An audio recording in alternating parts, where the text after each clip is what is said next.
live. Okay. All right. I think, yes, we are live. Do I see it on the Facebook group? Let me double check. Yep, we are. I see it. All right. Hello, everyone. Welcome to our first community call, and today's topic is the power of compassion. So I'd like to first welcome you to the Chrysalis community. This is one of the things that I am really excited about, which is to have a monthly community call with you. So this is a way for us to interact, for you to get to know me and me to get to know you as well. And so today I'm really excited because I have with me my friend and collaborator. So she's also a coach. So I want to welcome Bonnie Hutchinson into the call, and she is going to talk about how to have compassion for yourself and others. So I'm going to introduce Bonnie to you, and you see how beautiful she is. So Bonnie Hutchinson is a coach, a mentor, and an organizational consultant for women and men whose spiritual journey is important to them. She's also been an organizational consultant to nonprofit and public sector organizations, a middle school teacher, and also a graphic artist. So she writes weekly columns in a newspaper in Edmonton, right? In Canada, yes. And she also sends her email newsletter, Wise Women Making a Difference, every week. So I invite you to subscribe to her newsletter because they are just brilliant. And if you want some inspiration during the week, her newsletter is always giving me that vibe. So she's also the author of 2 books and a savvy editor. So one of her clients actually said, Bonnie turns straw into gold. So that's the magic of Bonnie. And she offers 12-week writing programs about twice a year. One of those writing programs, I had the opportunity to collaborate with her. It was such a great experience, and I treasure that so much. So she's also been on a conscious spiritual journey since she was in her 40s. And so everyone, let's welcome Bonnie. Hello, Bonnie, how are you? Hello, I am delighted to be here and be with you and be with your I chrysalis. am, yes, equally. I am so grateful that you said yes. Yes. And with that, let me just 1 second, let me just give access to one new person who's coming in to join us. Cool. So the beauty of Facebook groups and also being your own tech person while doing this call. Okay, so all right. Now what I'm going to do is I'm going to pass this over to you, Bonnie. I know you have some slides ready for us. I'm going to bring up those slides, and whenever you're ready, okay, just let me know. All right, so I'm going to bring them up now. Okay, where are the slides? Oh, share. Okay, here you go. So while you're doing that, when you asked would I talk about something, and I said sure, and immediately what popped into my mind was the word compassion. And I knew why that was the word that popped into my mind, because earlier that day, I had been basically wasting time prowling around this thing, that thing online. And one of the things I started to watch was a high profile person that I don't actually think very highly of. And I started noticing I was actually kind of enjoying thinking of singers. Of what? Of what? Can you? Dingers, like Oh, dingers. snarky comments. Ah, okay. And Okay. and I blush to admit I was actually sort of having fun. Oh, stop, stop. And then I thought, I am actually enjoying my disapproval um, and that's maybe not, it's probably not doing anything for the person I'm thinking about or watching. But more importantly, that's not doing much for me. That I'm letting myself sink into that disapproval, judgmental. And so I caught it and stopped and thought, well, I was kind of enjoying those zingers. Oh dear, what does that say about my character? And then I oh, what? Yeah, go ahead, buddy. Finish it. Well, and I thought, what would be a better kind of energy for me to be filling my energy field with, rather than let that person be a trigger for me to go into places that are not terribly helpful for anyone For and anyone. may be destructive. So that was the incident. And so it seems to me the opposite of judgmental, critical, disapproval, is compassion. And the first thing it changed, it was, I would say, life-changing. The day I figured out compassion does not mean condoning. You can have I love that. compassion Yes. for someone or something. You can have compassion, like care about people who are being impacted in some way that is painful or difficult. You can have compassion, and that doesn't mean you approve of what's going on. It doesn't mean you condone it. No, it's not okay to drop bombs on people. No, it's not okay. Yeah. Anyway, compassion does not mean condoning. Compassion means, I can imagine maybe what you might feel. That would be empathy. I can imagine. Do you want me to Oh, sorry, yeah. Bonnie, do you want me to? Yeah, okay. I think it's good to have like some visual aids for that. Yeah, yeah. Yeah. Okay. So we'll flip to the next one. Okay. Here's compassion. The feeling that arises when you're confronted with somebody else's suffering. That's part one. And you feel motivated that maybe there would be something you could do to relieve that suffering. I mean, maybe you can, maybe you can't, but you would be willing to if there was an opportunity. And the next slide, the difference between empathy and compassion. Empathy is, I can imagine what it might be like for you. Compassion, I can imagine what you feel. So I have some empathy. So maybe you feel like this or that.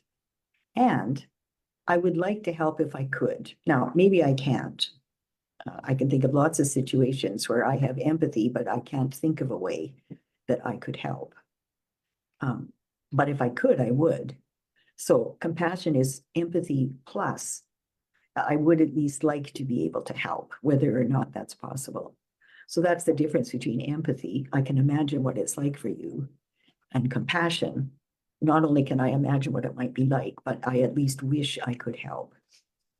So that's where compassion is. And then when I started thinking about compassion,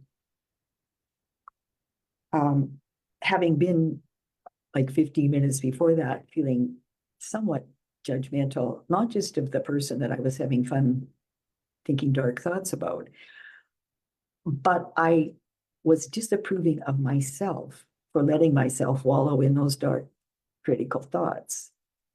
And then I thought, I think it's true. I'm not the only one. I think it may be true and maybe more likely for women than for men. I'm not sure, not having been a man any time lately, or ever in this lifetime. But I think maybe as women, very often, the person we are most judgmental of is ourselves. We have harsh voices in our own minds that say unkind things to us, things we would never be that nasty to anybody else. And what that took me to was, wouldn't it be cool if we had compassion for ourselves, if we could catch ourselves in those moments when something has happened that has triggered us saying harsh, unkind things about ourselves, or thinking, oh, I shouldn't have been so, you know, that kind of inner stuff that never makes you feel better. Would we be willing, could we be able to have as much compassion for ourselves as we are willing to have compassion for other people? And that's where I went. Are we willing to be as compassionate of ourselves as we are willing to be compassionate of others? And that might also take you to, well, others, some others, there's some I'm not willing to be compassionate about, and that's a different conversation. But for today, this is about, could we have compassion for ourselves? So there's a slide, I think it's, numbers, it's the next Okay. one. Bonnie, let me just pause for a minute because I Sure. think we forgot to do something. Yeah. And that is to record. So, Oh, okay. but it's okay because it's on Facebook and we do have a replay from there. Sure. But I will just do it anyway. Yeah. Okay. So we have a copy of Sure. it. Let me see. What an adventure, isn't it? All this Yeah. tech stuff. Okay. Fortunately, we can be compassionate of Exactly. So that first time you is do something, it doesn't always, you don't always do everything yeah. the way you Okay. will in a couple of tries. So for the recording Give me a was second. We do sure. have another one. Okay. There you go.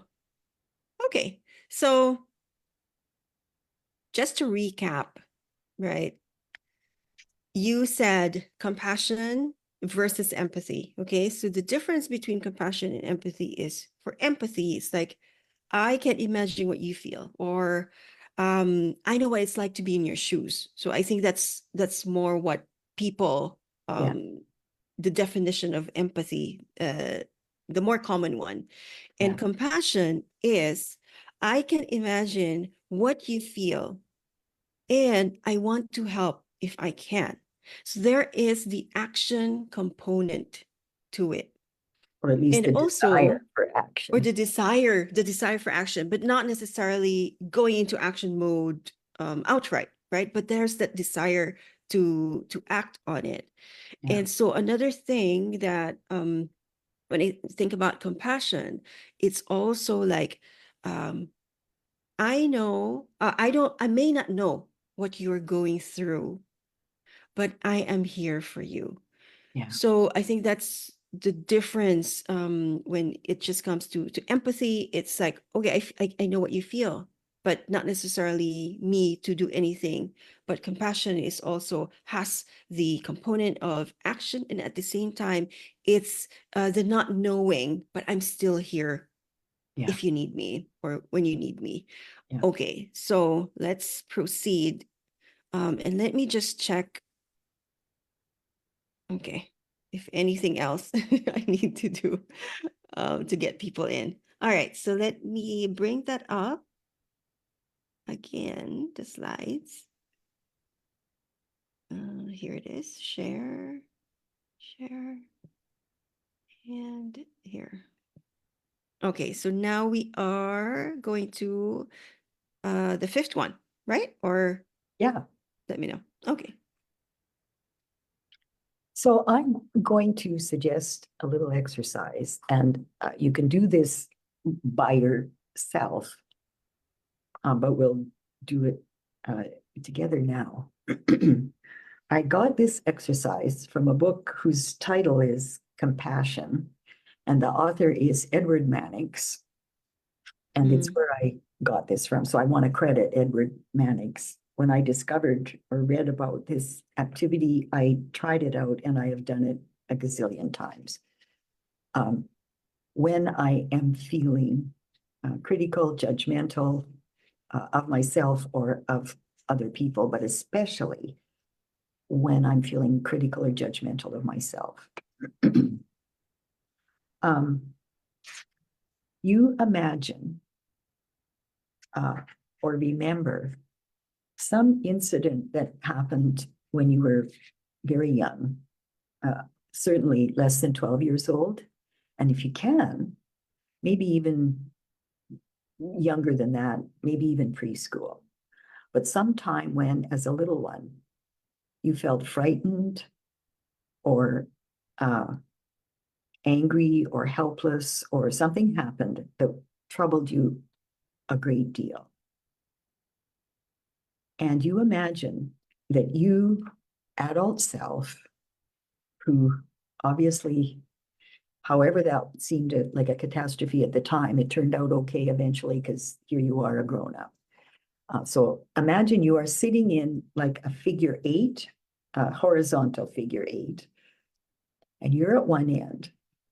And in the other part of the figure eight is your little one that had some painful experience when they were very little. And you say, I'm so sorry that happened to you. I'm so sorry you had to go through that. I'm so sorry that was so painful. I'm so sorry you were scared. I'm so sorry it wasn't fair. I'm so sorry, etc., etc. The words will come.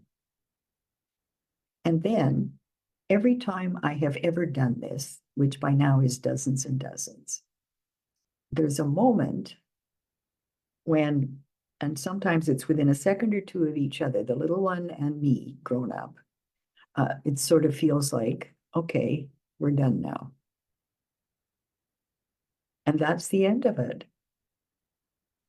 So, Bonnie, do you want to lead this Sure. short practice, a short exercise that Yeah. we could So do? I we will just do got that, to and share. I'll keep saying I'm so sorry until it feels like it's time to stop, which will be a couple of minutes.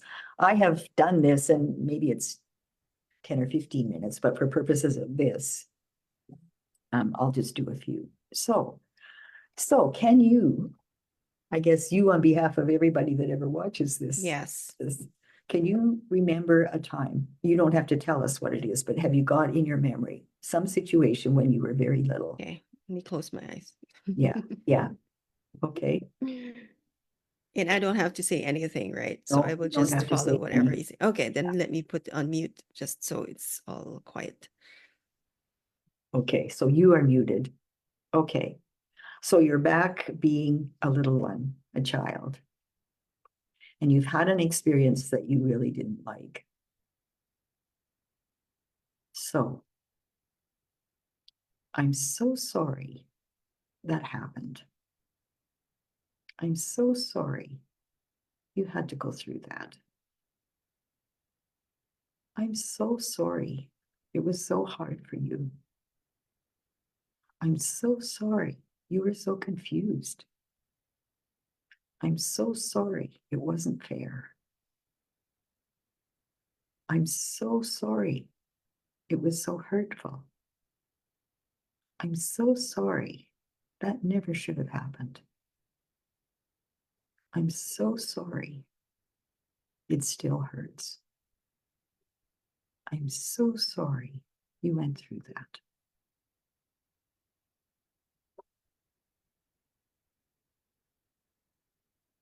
I'm so sorry. Sometimes even now, it pops into your mind all these years later. I'm so sorry. Nothing happened to heal it at the time. I'm so sorry it's taken so long to be able to clear that, so it doesn't cause pain anymore. I'm so sorry that's how it was for you.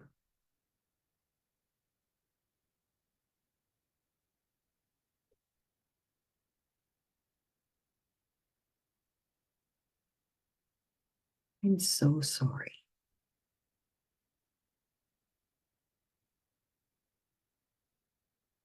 I'm going to, yes, call you back. So how was that? So for me, when you first started saying, bringing up that part of me in my childhood when I was still a little girl, right? And I've experienced something that isn't favorable or have hurt me. And it does, take that an energy on my end to also bring that up. Yeah. And at first it felt like strange. It felt strange when you were saying that, I'm sorry. And there wasn't still that connection from my adult self to the little one. Mhm. And then eventually, as you started and you continued saying, I'm so sorry that happened to you. I'm so sorry that it hurt you. I'm so sorry that you are in pain. And all and what the words that you mentioned to me. And then I suddenly felt like, what would it be like a mother to a child? Yeah. So that kind of like the affection that I have for my little one, who is very hurt and in pain. And so I just went and kept saying, so even when you were pausing, and I just kept saying that, hey, I'm so sorry that you have to go through it. I'm so sorry that you're hurt. I'm so sorry that, it keeps coming back after all these years. And there was that feeling of warmth that enveloped me.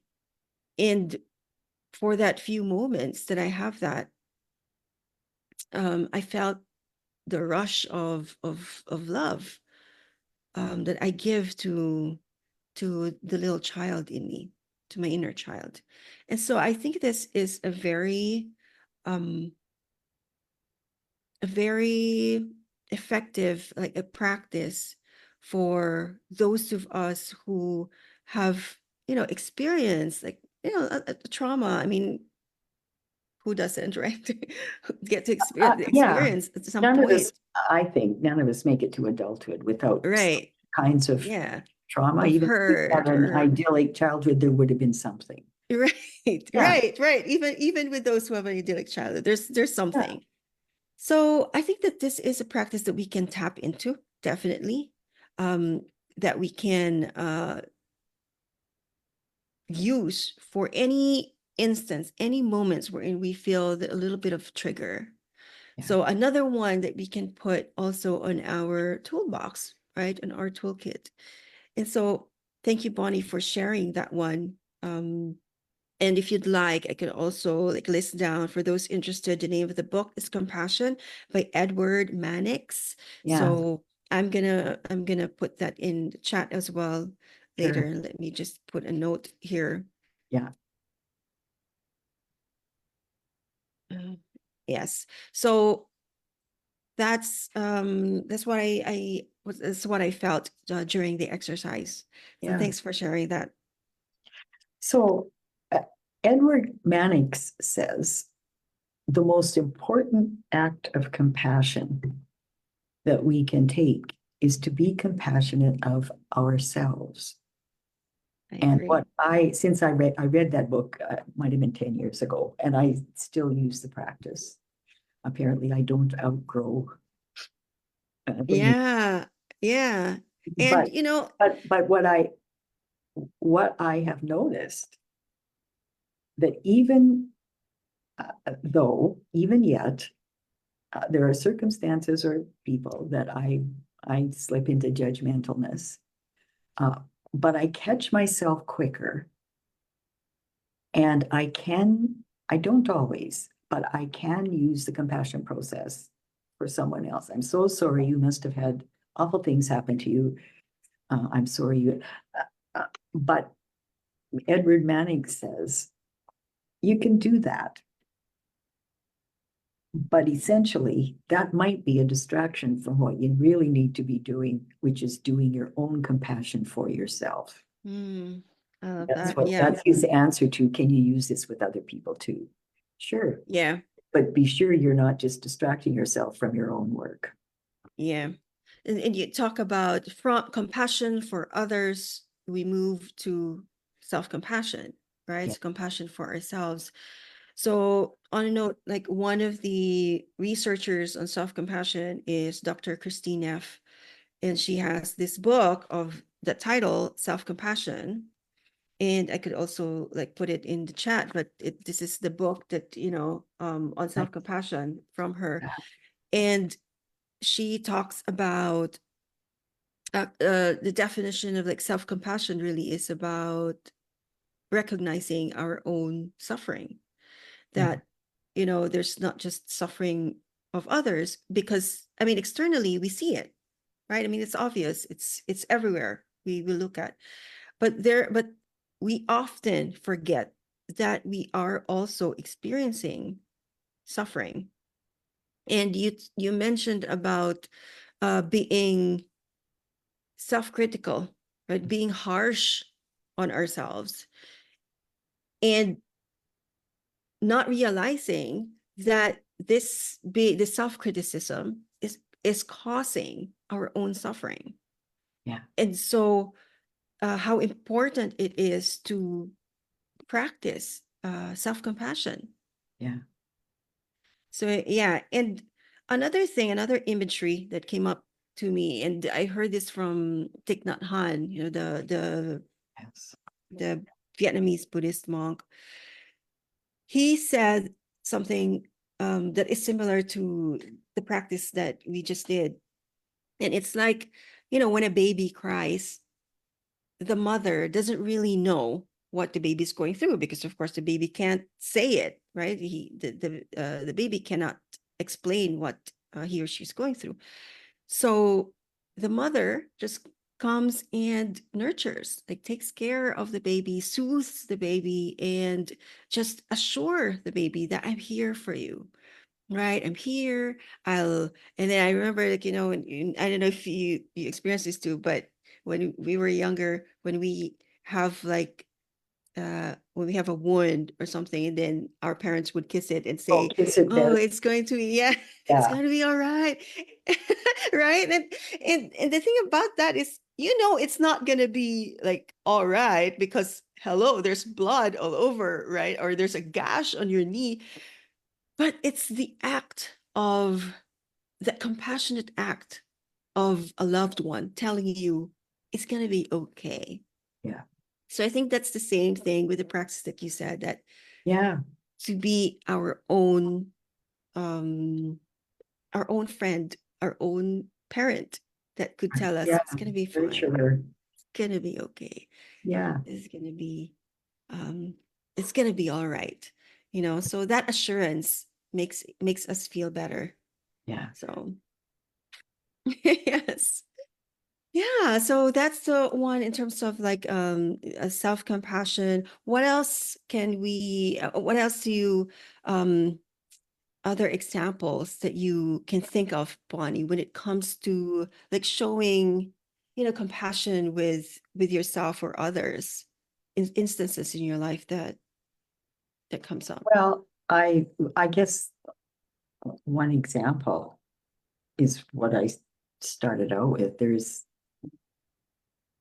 some things I see in the world that I do feel judgmental about. Yes. And Yes, let's talk about that. Yeah. because they're wrong. But Right. I love it. Yes. yeah. Let's talk about And that. what I'm what I'm getting better at is, even if I can't think of what reason could there possibly be why someone would think this was the right thing to do.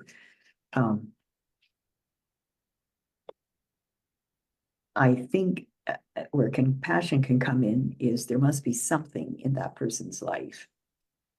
Make Yes. them think that this is okay. I have no idea what that might be, and it's none of my business. Essentially, I'll just worry about my little life, but and my actions in it. But I do find that it's not that I even necessarily feel compassion of people that I perceive as being harmful to others deliberately. But remembering there must be some reason that, and really what that's about, it's not about being compassionate of them. It's about not letting myself go into the judgmental place, because that's bad Yes. for me in my energy field. Yes. Or it's actually kind of an act of selfishness in a way. I know I'll pull in compassion because I'm letting myself get all negative and judgy and critical, and that's bad for me. So whether I'm directing it outward or inward, it's still not a good kind of energy for any of us to spend a lot of time in, even when it's justified, even when it's justified. Even when it's justified. I'm glad you actually mentioned that, because one of the things that I'm also, maybe also a question for some people is, what's the difference between self-pity or pity in general versus compassion, right? And Yeah. you said that. So self-pity can be like, oh my gosh, I feel sorry for myself because the world is against me, something like that. And we're in like self-compassion is about, I recognize that I'm suffering without judgment. So it's just really naming what I am feeling at the moment, and giving myself that kind of like, it's okay, right? It's okay. You're human. You go through all these things in life, failure, mistakes, whatever else, and it's okay. And outwardly, because this happens a lot, that when we go out, right, and we see somebody and we feel sorry for that person, so there is that, oh, that guy is like suffering right now, and he looks really like forlorn, or I feel sorry for the person, and then we move along. Or there comes the judgment part, wherein, where are his parents? Like, where's his family? Who takes, so that kind of things come up. And then I think the part there is, it's for me, or for the person who is feeling the pity, it's like, I'm better than this person. Yeah. Thank goodness I have my family with me, which is fine, right? Because it's part of like, I'm grateful for what I have. I'm lucky, right? But then it's, for me, it's also kind of like taking away the guilt of not having to do anything for that person. But it's like, for me, okay, I feel pity for the other person, then I'm done. I did my job. I felt pity for it, because that's like, that's what a good human is supposed to be doing. But compassion, and you said that also earlier, is not only just putting yourself in the other person's shoes, but also, what if the tables are turned and I am on that person's position? So then it changes the way we feel, the way I look at the other person. And it actually really, what if it just, I could be that person too. It just so happened that, it's the way, what did they say? The cards are dealt, right? Yeah. So I'm not in that position, but what if? And that's not impossible. So yeah. So what do you think about that? The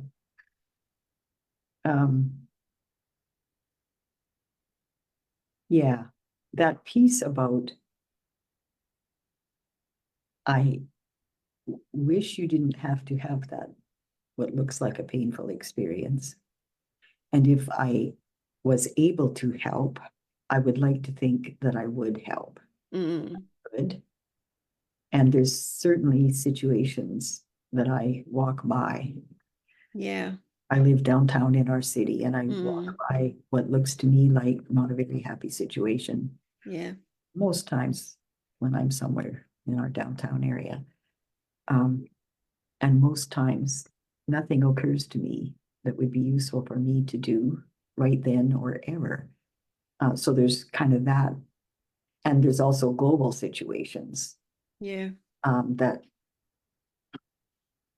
seem horrific. And if I could think of something I could do, I would do it. But I can't think of any way I would be able to influence that situation. Not with time, not with money, not with, nothing occurs to me. But I still think it's okay to be compassionate of people who are subjected to things like bombs dropping on them. Of course. Yeah.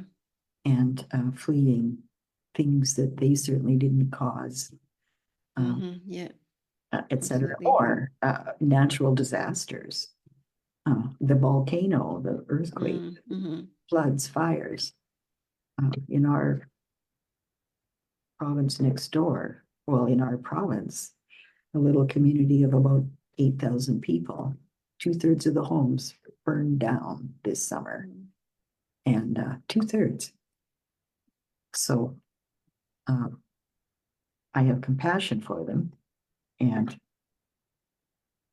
a whole bunch. I mean, there's ways we can help a little bit and send money, whatever. But I could at least think it must be really hard. Yeah. It must be really hard.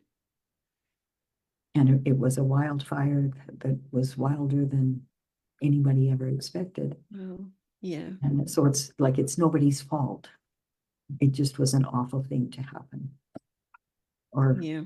I think we're probably approaching the stage in that particular incident where people will start saying it was this fault and that fault and et cetera, et cetera. But Yeah. that doesn't bring back any of the houses that have been lost and all the things in them. So Anyway. it's great that you did mention about, what about for these things where we feel a little bit powerless? Yeah. Because, these are natural disasters, there are wars, famine, right? Yeah. And these are big, huge things happening in the world that sometimes we feel so small that what am I going to do? What am I to do? What's my role in this? And I think we talked earlier about compassion as action. And what does that look like? What does compassion in action look like? Well, I do have a little, I shouldn't say little, I guess, but if there's something it seems to me it's very unfortunate that such a thing happened. Sometimes I do think, okay, I can see cause and effect here, and it was probably preventable, or sometimes I can't, but just saying it's unfortunate that this happened. And when I get to the place where I know I am no longer being judgmental about anyone or anything, then the next natural question is there any way that I could help in this situation? And there's a yes or no. And if it's a yes, then the next question is, am I willing? Because there probably are some situations where I probably could do something. And I think it's too bad that it happened. And actually, I'm going to just live with that today. I'm not going to try to help because it's balanced with whatever else might be going on in my life or theirs. So there is a next step, or at least a question. Can I do anything about this? Is there any way I can be of value for my actions or words? Yes, no. And if yes, then there is an absolutely legitimate question. Am I willing to do that? Am I willing to take the next step towards it? And right. If the answer is yes, then do it. And if the answer is no, no, I'm not willing, That's a good answer if you can say it without feeling guilty. Mm-hmm. Yeah, right. Or being like, so it's also about, what is real compassion versus something social Well, pressure yeah, you showing use the word compassion. pity. And I think pity is an insult. Compassion Mm, is acceptance I and love, okay. recognition. But when I pity someone, that always feels like Yeah, it's not nice. It means I think I'm better than they are. right. So Pity is, that's it. that's So what there's that's. that Oh, I'm too bad you're upper, such a jerk. You know. right? Yes. Or too bad you wasted your life away. Yeah, So yeah, look what happened now, So yeah, that yeah, comes with it. I like that you have that distinction, pity and the difference yeah, between the compassion. So you said pity is more of like, I'm better than you. yeah, And then compassion is more of acceptance and recognition yeah, of the suffering of another person and also of yours. Right. Okay. So going back to that compassion in action, I also I appreciate that you did break it down when you say, okay, so it's too big for me, and make that assessment within myself. What's the next thing that I am willing to do, or am I willing to take the next step for this? yeah, And without any, and if I say, no, I'm not going to do anything for now. However, I do feel for the people who are suffering, yeah, in whatever situation it is. And when you say no from a place wherein you don't feel guilty yeah, about saying yeah, no, yeah, right? And if you say, yes, I am willing, or I have the capacity in me now to do something, yeah, then you can start making the next step. So it could be as if you have the means and the resources for it, like, writing a check or yeah, making that donation sure. to that cause that you are to help somebody out, Or or volunteer to do or something. volunteer to do Yeah, something, right? Or maybe sign a petition that could yeah, that exactly. could contribute. Your voice is a contribution, no matter how small, Yeah, right? No matter how much you feel it's small, but yeah, you're able to contribute to that because yeah, your voice matters. So that's the distinction on doing a compassion in action. So it doesn't have to also be in like a big um thing, right? It doesn't have yeah. to be on a big situation. It could be to a friend who needs your help at the Oh, moment, yeah. right? So it's I also suspect we've all noticed people you like that you care about, or people that in some way, whether you like them or not, you feel some kind of responsibility. Um, right. Yes. that's kind of, those are two different categories, but closely related. But the ones where you like and there's something you can do, that's easy. Uh, would be almost no reason why you wouldn't, uh, unless it was, oh, but I'm on vacation now. Well, I'll get to it when I get back. But I mean, you know what I mean, though. Yeah. That it is absolutely within your capacity and you're happy to do it because maybe if you could make it easier for somebody you care about, that makes you feel good. Yeah. It's what friends and family can be. Yeah. Right. And then, yeah, the willingness for us. And sometimes, even if, we are very close, even if it's family member, even it's friends, sometimes we are not able Yeah. to give because, again, it's our capacity. And you know what reminded me is Brene Brown's, uh, she talked about compassion, and she said something about the research that she did, Mm. and she found that the people who are more compassionate are those people who have set boundaries. And I Mm. think this is in relation Yeah. to what you are saying right now, that in the question of like, okay, I feel for them, am I willing right now? And that is also putting a boundary for yourself, that am I willing to go all the way out, even if I feel tired, or even if I am so exhausted, I don't have money, Yeah, right, to give. So I think, yeah, a huge part of that, it makes sense now that, yeah, indeed, it's also putting a sense of boundary yeah. on yourself. And I think that we're kind of back to compassion for ourselves. I really think that's the starting place. Right. Acknowledging, as you said, when we are exhausted, acknowledging that something really was painful. And we, Mm, at the time that it happened, whatever was going on meant we couldn't really deal with the hurt right then. We had to just deal with the, yeah. and compassion. If something you're still thinking about quite a long time later, then chances are there's some unfinished emotion there. And so Yeah. compassion for yourself, something like the compassion process that we experimented with in this session, that would be a good time for that. And let go of that kind of unfinished business Yeah. that, oh, that never got recognized. Oh, that never really got handled. It just kind of, I got older. Yeah. So that So compassion goes with acceptance. acceptance, recognition, and Yeah. acknowledgement. Yes, I think they go Yeah. together. Acknowledgement that you are going through this something, Yeah. and naming it, not judging it. Yeah. So Yeah. that's the part. Mhm.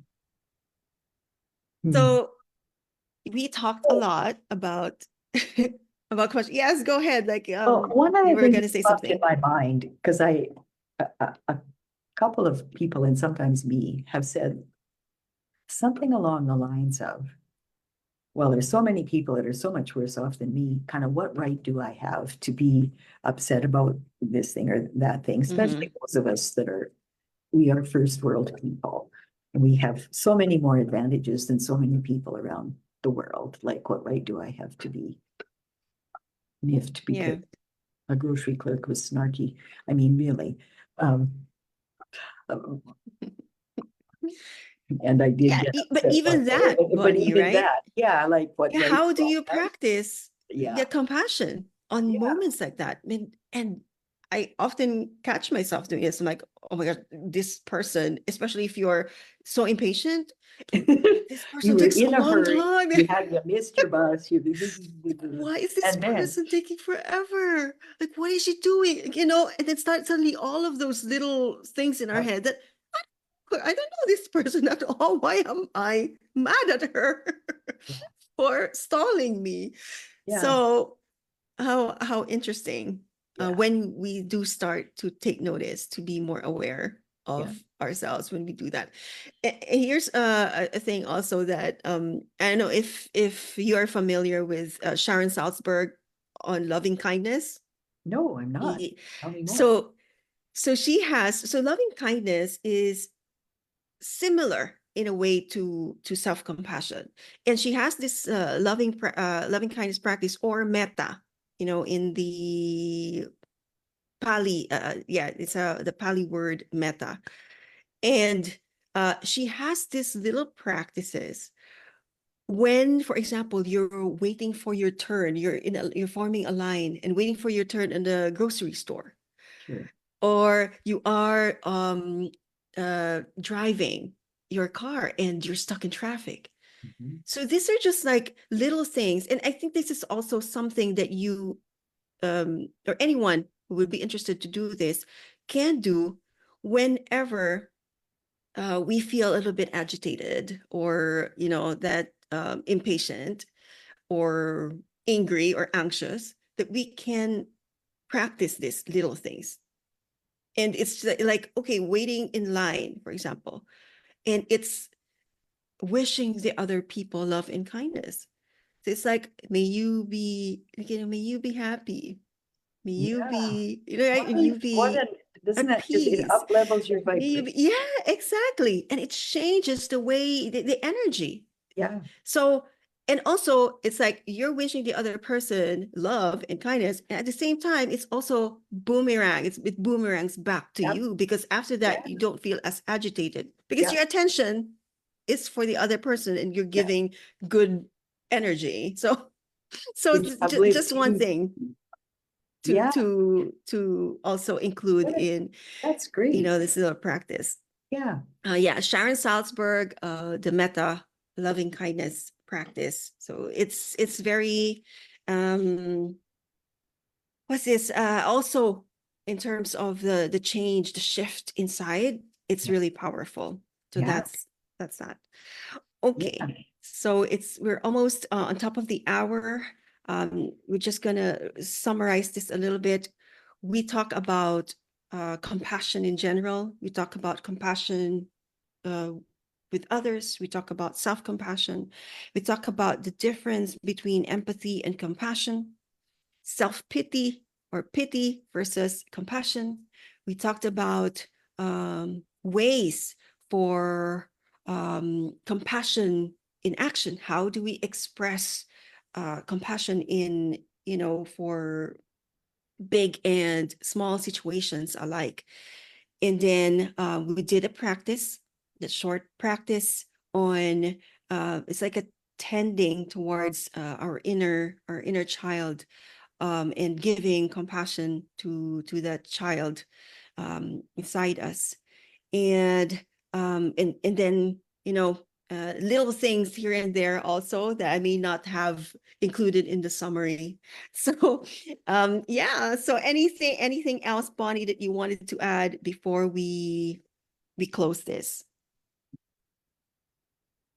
Nothing is popping in my mind about compassion, but I'm thrilled that I got to be part of your launch of Love it. and Yes. I know that this chrysalis that you've created is already and is going to continue to be really a gift for everyone that's part of it. And it's going to grow and grow and grow. It will be a very large butterfly when it comes. Oh, thank you. Thank you for Oh.